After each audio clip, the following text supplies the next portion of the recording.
Assalamualaikum warahmatullahi wabarakatuh.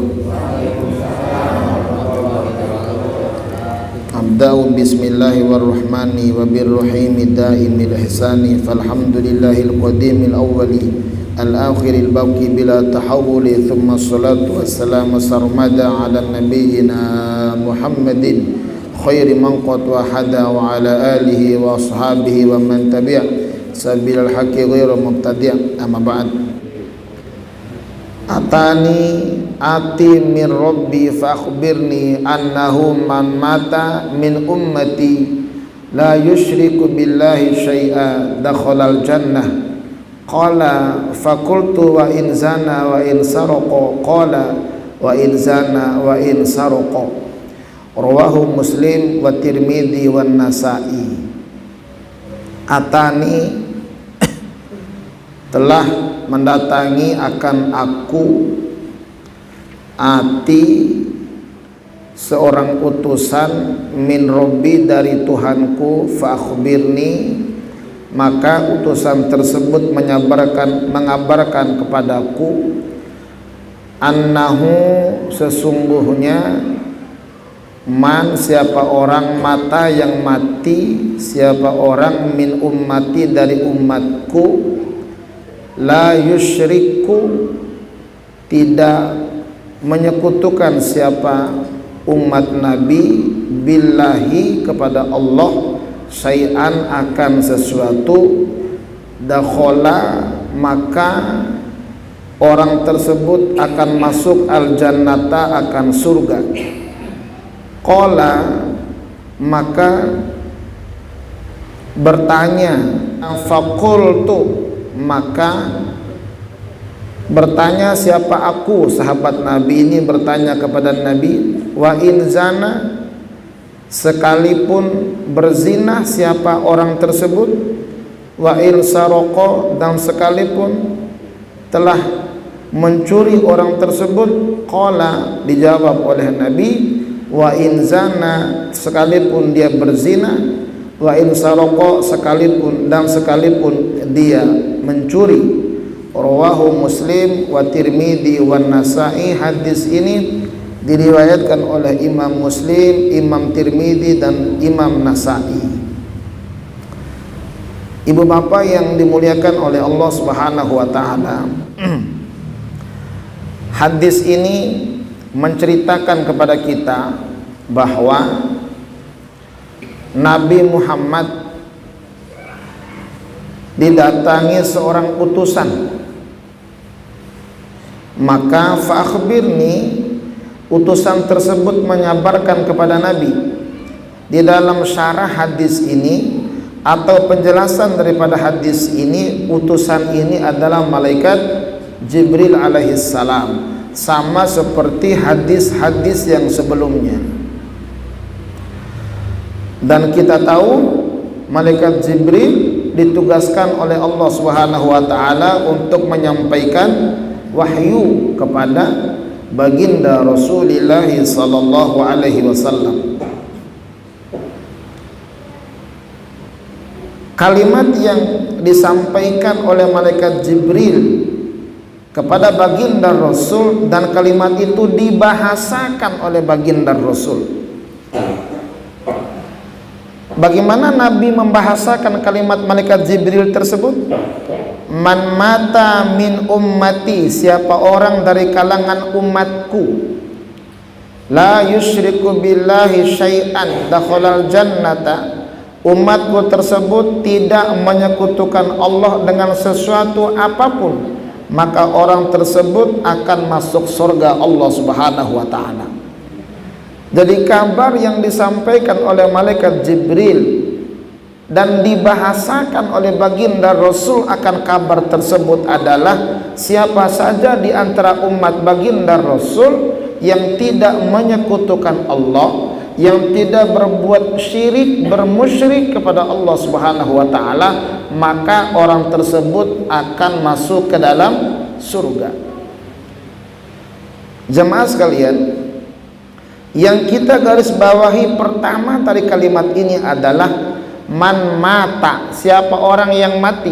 Artinya pada saat orang tersebut meninggal dunia, dia menyekutukan Allah Subhanahu wa taala. Dia di akhir hayatnya menyekutukan Allah, di akhir hayatnya dia berbuat musyrik, dan orang tersebut bersyarikat, maka orang tersebut tidak akan masuk ke dalam surga. Tetapi man mata min ummati, siapa orang yang mati dari kalangan umatku. Jadi orang ini bukan hanya hidup, bukan hanya dalam kehidupan dia menyekutukan Allah, tapi matinya saja dia menyekutukan Allah, maka orang ini tidak akan masuk ke dalam surga. Tetapi ada orang yang matinya tidak menyekutukan Allah, la yusyriku billahi syai'a, tidak menyekutukan Allah dengan sesuatu apapun. Jadi man mata min ummati la yusyriku billahi syai'a. Jadi siapa orang yang proses kematian itu adalah tidak menyekutukan Allah, umpama lagi sakaratnya dia masih bertauhid kepada Allah, atau sekian menit atau sekian hari atau sekian jam dia tidak menyekutukan Allah Subhanahu wa taala, mati dia dakhalal jannah, masuk surga. Yang repotnya kalau mati lagi menyembah selain Allah. Yang repotnya kalau mati dia sedang menyekutukan Allah. Nah, karena memang dalam Al-Quran kita ini dilarang untuk menyekutukan Allah. Bahasa yang disampaikan oleh Allah adalah dalam Al-Quran, la tusyrik billah inna syirka la zulmun azim. Janganlah kamu menyekutukan atau bersyarikatkan ke Allah. Syarikat itu artinya menduakan Allah atau ada Tuhan selain daripada Allah. Tetapi dalam kehidupan jemaah sekalian, kita harus bersyarikat. Tetangga harus bersyarikat dengan tetangga yang satu. Dalam artian bersyarikat itu orang yang berhubungan satu dengan yang lain, bukan hanya berhubungan satu pihak, tapi bisa bersyarikat dengan pihak-pihak yang lain. Artinya apa? Kalau kepada Allah Subhanahu wa taala kita harus menuhankan Allah semata, maka dalam kehidupan ini bersosial kita boleh saling bersyarikat sama makhluk yang lain. Itu namanya bersyarikat. Ada PBB, Perserikatan Bangsa-Bangsa biasa. Yang dilarang itu adalah bersyarikat antara Allah sama Tuhan yang lain. Kenapa dilarang? Inna syirka, karena sesungguhnya berbuat syirik, menduakan Allah, menyekutukan Allah bagian daripada perbuatan yang amat besar kezalimannya. Makanya Allah melarangnya. Dan di antara dosa yang tidak diampuni oleh Allah Subhanahu wa taala adalah dosa berbuat syirik kalau dia tidak mohon ampun kepada Allah. Kalau dia mohon ampun kepada Allah Subhanahu wa taala, meninggalkan perbuatan musyriknya, meninggalkan perbuatan menduakan Tuhannya, menduakan Allahnya, dia tobat menuju agama yang tauhid, maka dosanya akan diampuni oleh Allah sampai akhir hayatnya. Dia masih bertauhid kepada Allah, maka orang tersebut dakhalal jannah, masuk surga. Itulah makna ayat wala tamutunna illa wa antum muslimun. Janganlah kamu meninggal dunia kecuali dalam keadaan Islam, pasrah diri kepada Allah Subhanahu wa taala. Di dalam hadis yang lain ada kalimat begini, kata Nabi, kullu ummati yadkhulul jannata illa man aba. Setiap umatku atau seluruh umatku akan masuk surga kecuali orang yang nggak mau. Sekarang pertanyaannya, Ada nggak yang nggak mau masuk surga? Semua orang pasti mau. Jangankan ibu bapak yang soleh soleha begini, yang ahli maksiat saja, yang ahli durjana saja masih mau masuk ke dalam surga. Maka Nabi menjamin, ada jaminan dari Nabi bahwa seluruh umatku, kata Nabi, akan masuk ke dalam surga kecuali orang yang nggak mau. Sahabat-sahabat bertanya, ya Rasulullah, wahai Rasul, wa may ya'ba, siapa sih orang yang nggak mau masuk surga itu? Aneh aja tuh orang, iya kan? Nggak habis pikir deh kita. Emang ada orang nggak mau masuk surga? Sahabat Nabi balik bertanya kepada Nabi, siapa dia orangnya? Kasih tahu ke gua dah, gua pengen tahu itu, kata sahabat Nabi begitu. Kata Nabi apa? Man ata'ani dakhalal jannah wa man asa'ani faqad aba. Siapa orang yang mentaati aku, dia masuk ke dalam surga. Yang nggak mau itu adalah orang yang bermaksiat kepadaku. Jadi yang nggak mau masuk surga adalah mereka yang meninggalkan apa yang dibawa oleh baginda Rasulullah sallallahu alaihi wasallam. Dan ingat, Nabi itu membawa agama tauhid. Bilal bin Rabah, Pak. Bilal bin Rabah itu bagaimana itu saat dihukum sama mantan majikannya atau majikannya lah gitu. Dihukum di tengah padang pasir gitu kan. Di tengah padang pasir, panas, matahari terik, dipukul, dicambuk. Jawabannya apa? Ahad, Allah yang Maha Esa. Masih menuhankan Allah dengan sungguh-sungguh. Coba kalau kita digituin, ya dah gitu Masya Allah. Maka semaksimal mungkin jemaah sekalian, kita menjaga kita punya iman, menjaga kita punya tauhid, sampai akhir hayat nanti kita bisa mengatakan asyhadu alla ilaha illallah wa asyhadu anna muhammadar rasulullah. Saya punya orang tua, almarhum ibu bapak saya, kalau mau tidur malam atau tidur siang, selain baca doa, yang dibaca apa? Asyhadu an la ilaha illallah wa asyhadu anna muhammadar rasulullah. Tidur. Saya tanya, kenapa gini Pak Bu? Siapa tahu nanti saat Allah tidak membangunkan lagi tidur begini, saya sudah bertauhid kepada Allah. Itu kebiasaan ibu saya itu, kalau mau tidur maka suka melafalkan kalimat tauhid dulu. Asyhadu an la ilaha illallah wa asyhadu anna muhammadar rasulullah. Khawatir lagi tidur nanti nggak bangun lagi subuh hari. Bangun ternyata sudah nggak ada. Maka pada saat tidurnya sudah bertauhid kepada Allah Subhanahu wa taala. Kira-kira ibu-ibu mau nggak diduakan sama suaminya? Nggak mau kan? Apalagi Allah, gitu kan? Kita nggak mau dimadu, padahal madu mau, apalagi madu bima ya.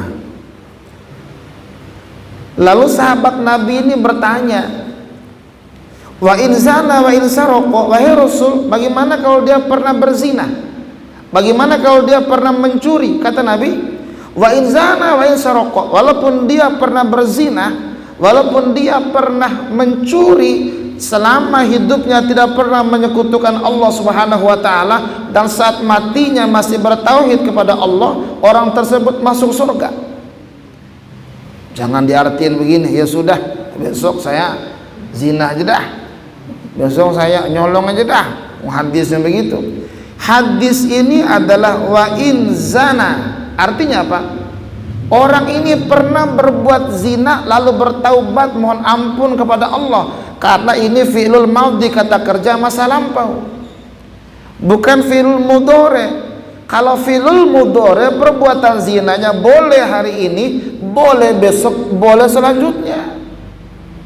Wa in zana adalah ini orang pernah berbuat zina lalu tobat, lalu kembali kepada Allah, lalu bertauhid kepada Allah, mati surga. Wa il saroko, dan dia pernah mencuri, umpama gitu kan, besok saya mau mencuri apa kek, yang penting gua masih tauhid. Padahal orang yang mencuri, orang yang berzina itu adalah harusnya mereka menghadirkan Allah. Kalau menghadirkan Allah, kira-kira masih mau nggak mencuri? Mikir-mikir, Allah ngelihat nih, nggak jadi Allah tahu nih, nggak jadi Artinya dia masih menghadirkan Allah pada saat berbuat tersebut. Mana nggak jadi. Tapi ada nggak orang mau maling baca bismillah dulu gitu? Takbir maling, nggak ada kan? Mau zina baca yasin dulu gitu kan? Nggak ada kan? Paling juga berzina terkadang orang di kuburan maziarah, bacaan yasin, bacaan Quran. Lah ada orang yang berzina di kuburan, jangan baca yasin mulu kali dia. Nah, ibu bapak yang sama-sama dimuliakan oleh Allah Subhanahu wa taala, maka dalam hidup ini kita harus terus bertauhid kepada Allah Subhanahu wa taala dengan sering-sering melafalkan kalimat la ilaha illallah Muhammadur Rasulullah. Ada yang bertanya, Ustadz, yang benar itu Muhammadur apa Muhammadar? Ini nggak ngaji nahwu sorof ya begitu. Kalau la ilaha illallah Muhammadur, kalau asyhadu an la ilaha illallah wa asyhadu anna Muhammadan, ada anak di situ atau ada inna di situ. Kalau la ilaha illallah Muhammadur, kalau ada anak Muhammadan, begitu. Ngeyel Muhammadan aja walaupun nggak ada anak, ya nggak bisa. Nah, untuk terus memantapkan tauhid, keimanan kita kepada Allah Subhanahu wa taala, supaya kita tidak menduakan Allah, tidak musyrik kepada Allah Subhanahu wa taala, maka di antara caranya adalah, salah satunya adalah sering-sering melafalkan kalimat la ilaha illallah. Kenapa begitu jemaah sekalian? Karena ada dua rukun tauhid. Ada dua rukun la ilaha illallah Muhammadur Rasulullah. Mana dia? Kalau la ilaha illa, la ilaha itu namanya an-nafyu. Apa arti la ilaha? Tiada Tuhan. An-nafyu meniadakan Tuhan-Tuhan. Maka pada saat kita ucapkan la ilaha, tiadakan dulu Tuhan-Tuhan itu. Mau Tuhan harta, mau Tuhan jabatan, mau Tuhan pohon, mau Tuhan gunung, mau Tuhan apapun nama Tuhan itu, an-nafyu, tiadakan dulu, baru al-itsbat, tancapkan illallah. Jadi la ilaha illallah. Jadi hilangkan Tuhan-Tuhan itu dalam hati kita, baru tancapkan lewat kalimat illallah. Itu namanya itsbat, menetapkan Tuhan di dalam diri kita, lalu kita amalkan menjadi ibadah kita kepada Allah Subhanahu wa taala. Insyaallah harapan kita semoga iman ini terus ada di dalam diri kita. Walau nama kaum, walaupun namanya zaman apa gitu kan. Sekarang kan bilang orang zaman milenial. Ya. Ada zaman kolonial gitu ya. Zaman milenial. Mau zamannya apapun jemaah sekalian, mau pergantian tahun 10 tahun lagi atau kapanpun, iman mah nggak boleh hilang, tauhid mah nggak boleh hilang. Jadi mau pergantian tahun, mau tahun baru, mau tahun lama, mau ganti presiden, mau ganti anggota dewan, mau bagaimanapun ganti pejabat, mau ganti tetangga, mau siapapun sekitar kita, la tusyrik billah, jangan menyekutukan Allah. Terus kita bertauhid kepada Allah. Jangankan kita, negara kita pun negara yang bertauhid dan kepada Allah, ketuhanan yang maha esa, ilahukum ilahu wahid. Nah, oleh karena itu semoga dengan kita duduk di majelis ini, di musholah ini, kita sedang memantapkan tauhid kita. Kita mohon kepada Allah Subhanahu wa taala agar tauhid kita dimantapkan oleh Allah Subhanahu wa taala. Dalam doa kita apa nanti? Wa tsabbit aqdamana ya Rabb. Teguhkan pendirian kami untuk beriman kepada Allah. Maka di sini ada kalimat yang dalam kitab munajat.